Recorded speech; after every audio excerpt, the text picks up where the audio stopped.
This is Melissa Ford-Luckin. Rosalie Petrowski. Susan, Seraph, and Jess. Editors for the Washington Square Review. Washington Square On Air showcases the poetry and fiction of the latest edition of LCC's literary journal, the Washington Square Review, read by the poets, authors, and editors themselves. Expect the unexpected as our contributors express experience and fantasy with humor, imagination, poetic license, irony, and passion. If you love language at its most original, please join us in our audio town square to celebrate a community of writers spanning from around the world to Lansing. Hey all, this is Melissa Ford-Luckin, editor from Washington Square Review. Today I have with me Melissa Elmes, whose piece, To Belong at the Edge of the World, is in the summer 23 issue. Thank you for coming, Melissa. It's nice to have you here with us. Thank you for having me. I'm delighted to be here.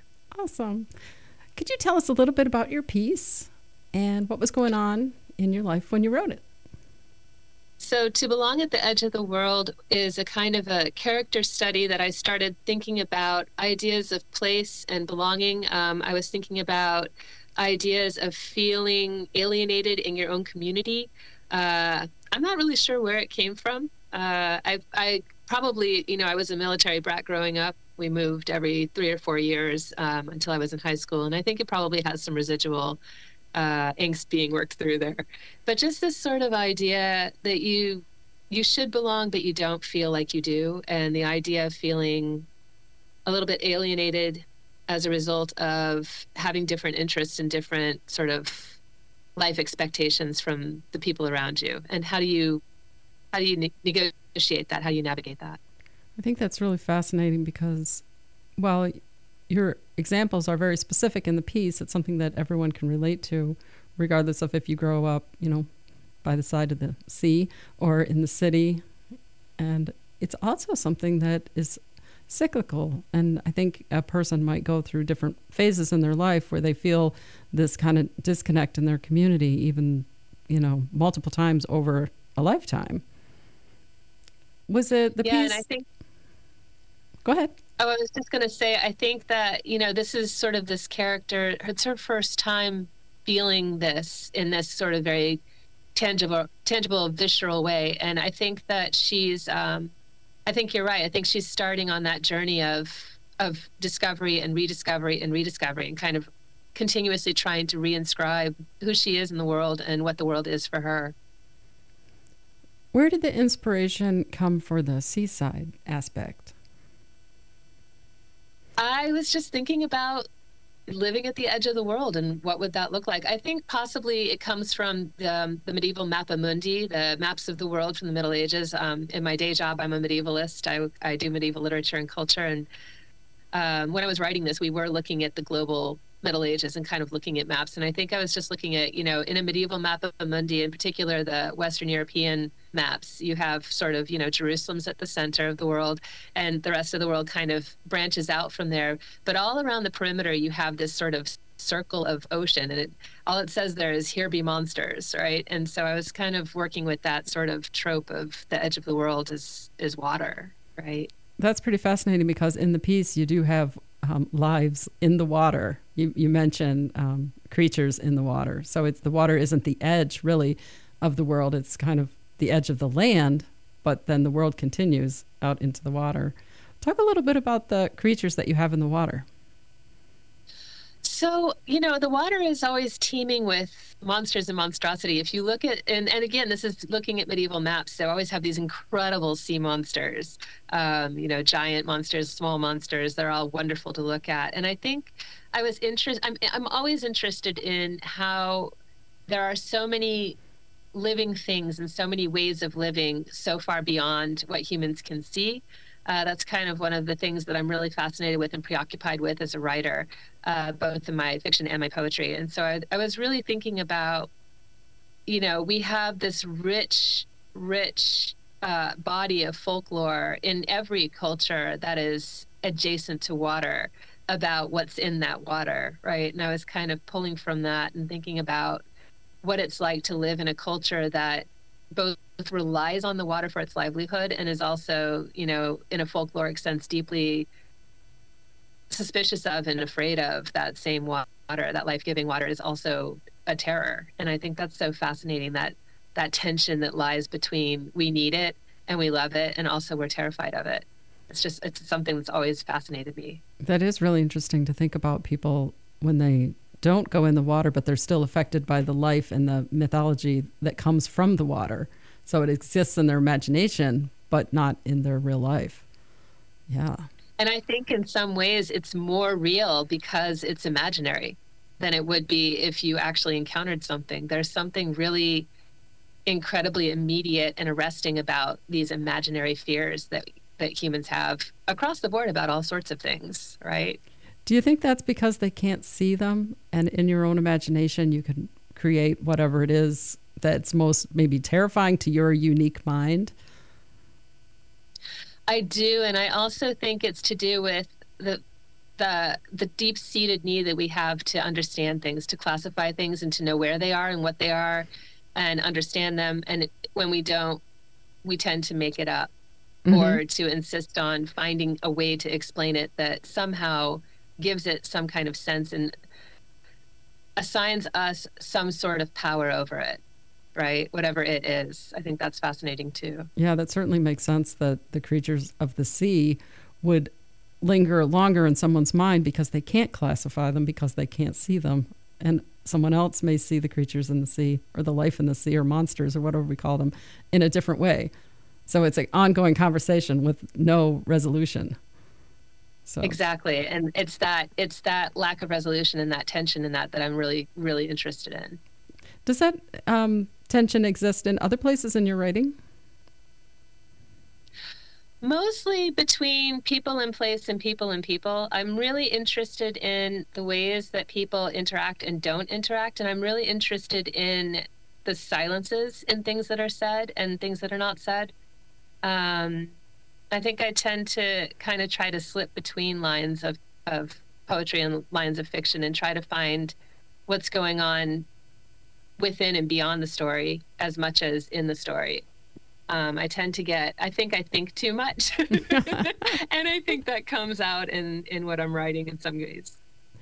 Talk a little bit about your process between the fiction and the poetry. What's different about it, or what's similar in the way that you do the creations? I think, one of the ways that my fiction, I think, is a little bit different from the fiction of others is I am actually more interested in the image and the central image than I am necessarily in the narration. And then with poetry, I'm equally invested in the narrative and the imagery. And I think that is a distinguishing factor of my work.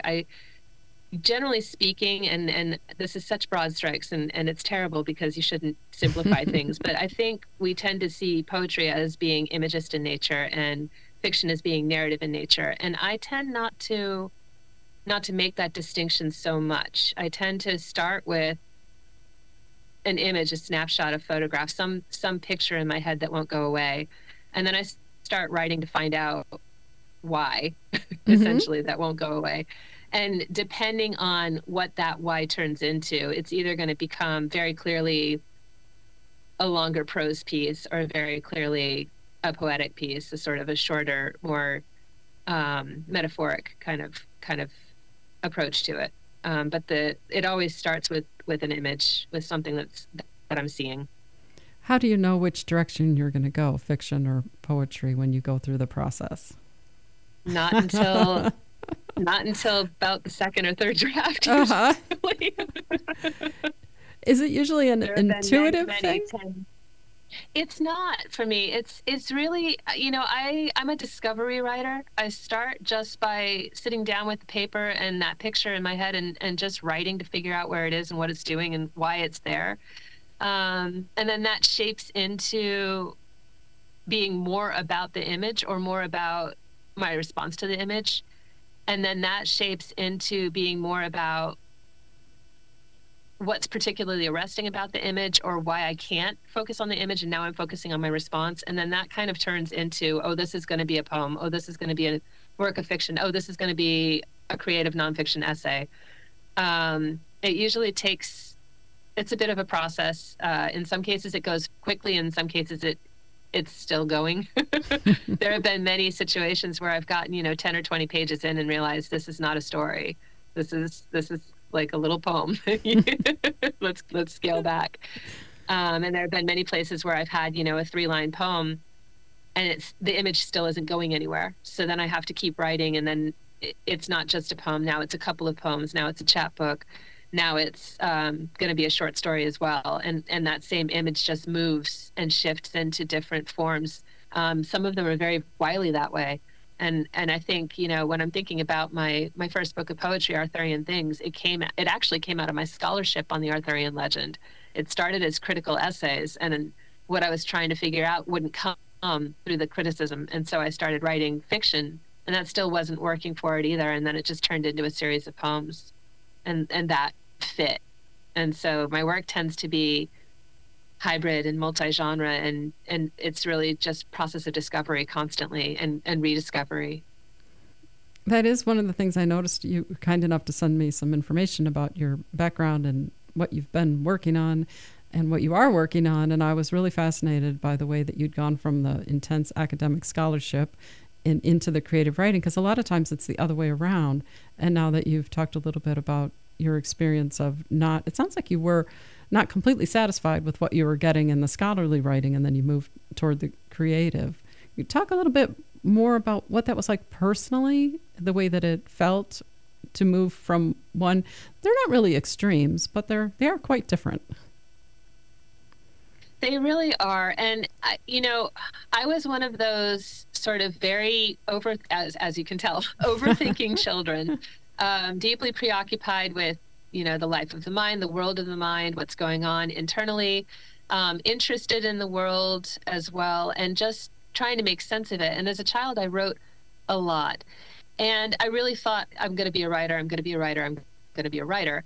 And my parents very much encouraged that, but kept also reiterating, well, but you have to have a job and you have to be able to support yourself. And I turned the message around in my head to, you can't be a writer because you won't make money, and you need money. So I ended up going into teaching. And I think for a long time, I taught K through 12. I taught 9 through 12 for most of it. And for a long time, that was enough. And then I got vaguely dissatisfied, and then I got really dissatisfied. So I went back to university to get my PhD because I wanted to do the research and the writing. And lesson plans weren't enough anymore. And when I went back and got the PhD, that fit for a long time, and it still fits. It's still an important part of who I am and of my writing.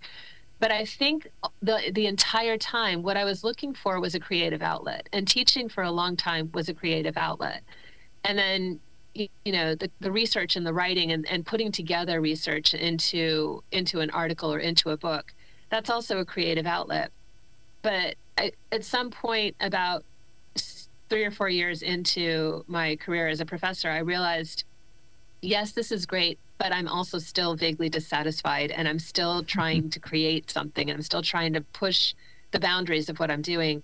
So I went back to do the MFA, and I realized, I came back to my roots. I realized I'm a myth maker and I'm a storyteller, and teaching is storytelling, and writing scholarship is storytelling. But I was missing, fiction and poetry. I was missing the creative elements. And so I kind of feel like I've gotten to a place now where I understand so much more the trajectory of my career, and it makes sense now. I understand what I've been doing and how I've been going about it. And I'm glad to be where I am, where I can do all of these things that are important, and they kind of come together and make sense to me now. It sounds like you described the process of your life journey was very similar to your writing journey, and that you sit down and you start to do something, and then you see where it takes you, and then it changes shape, and then you look back through. So that's just the process of discovery, right? It's absolutely. Just constant discovery. I love that, because often people think that successful writers are very planned, and they always have an outline, and they know what they're going to do, and then they sit down to write it.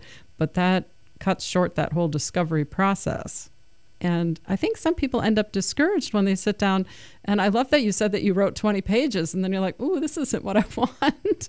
Because a lot of people, the idea of writing 20 pages and then having it not be the final product, they might see that as a failure because it's not what they wanted. But sometimes you just have to make a giant mess in order to clean it up, you know? And I think you just summed up my entire adult life.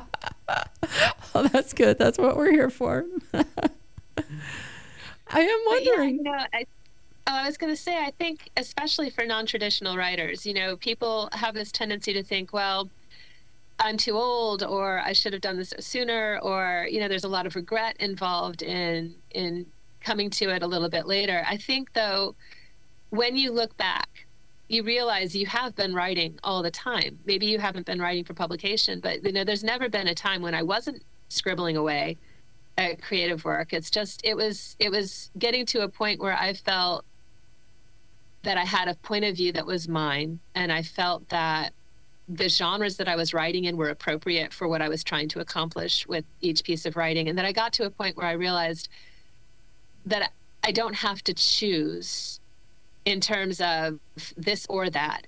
I just have to choose what the appropriate vehicle is for what I'm trying to do right now. And I think that was the most liberating moment.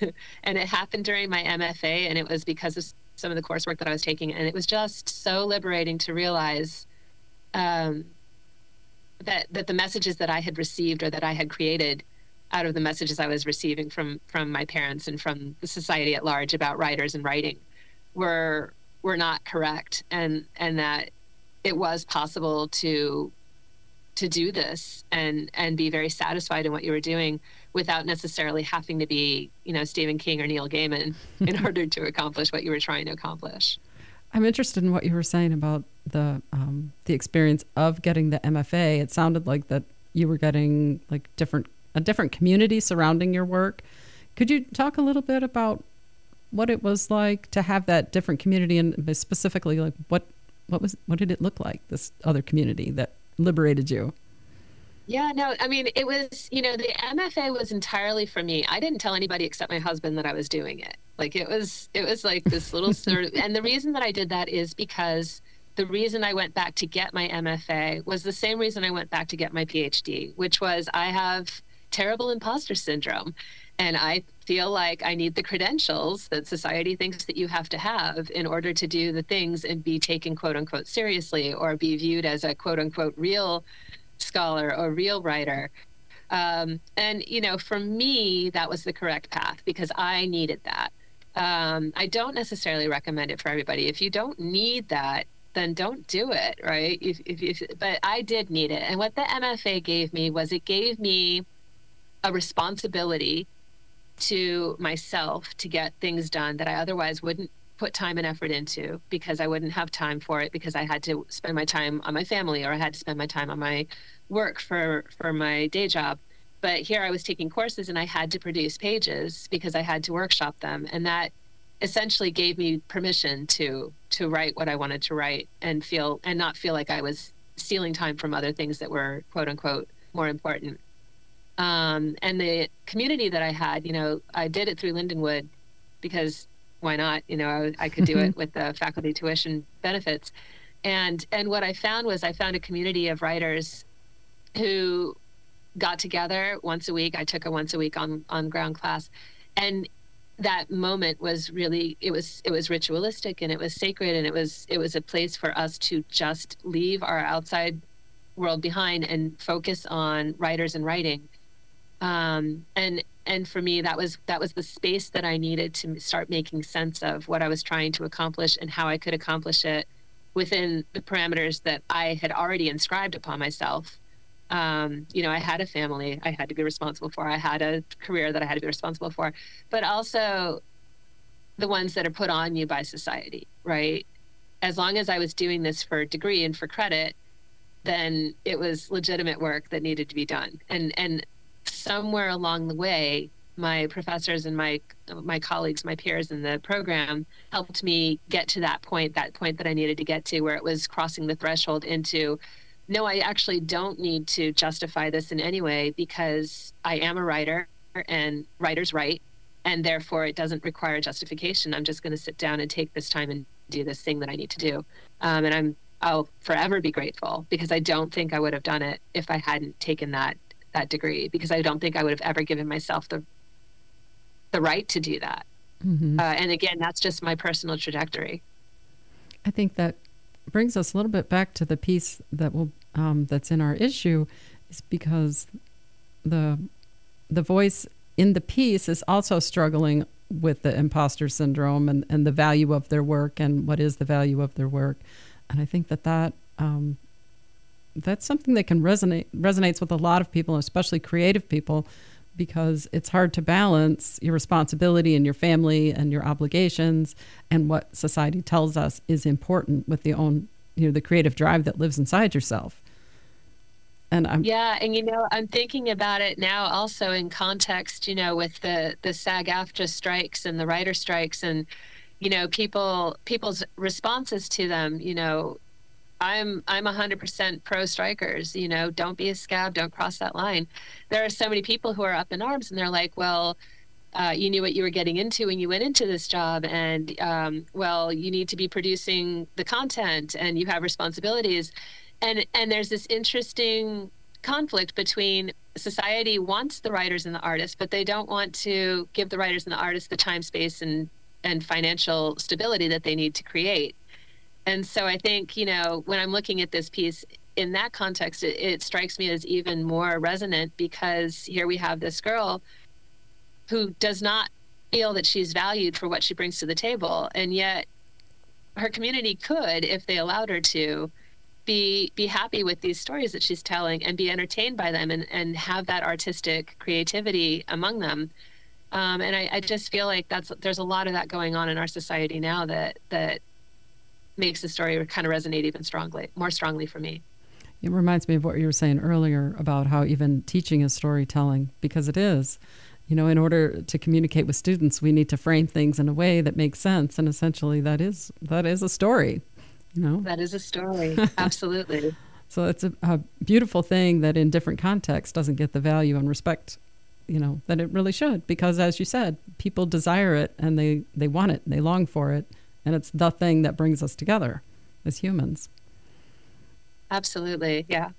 I wanted to kind of go back a little bit, and you mentioned that you didn't tell anyone, aside from your husband, that you were working on the MFA. So it sounds to me like that kind of created a little sacred space for you and your creative work. Was keeping it separate from the academic work and your real life, your real life work, or whatever we're going to call that, did that help your productivity?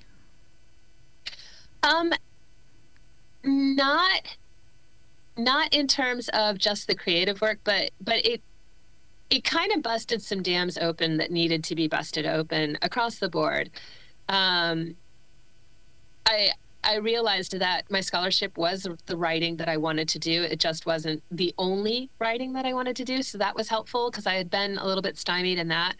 I realized that I didn't only want to produce critical scholarship. I also did want to write about teaching, which was something that I had been cautioned against doing too much of. But one of the things I think that was essential for me was realizing that the way that I conceive of my writing across the board is I'm a critical creative, or a creative critical. You can put it either way.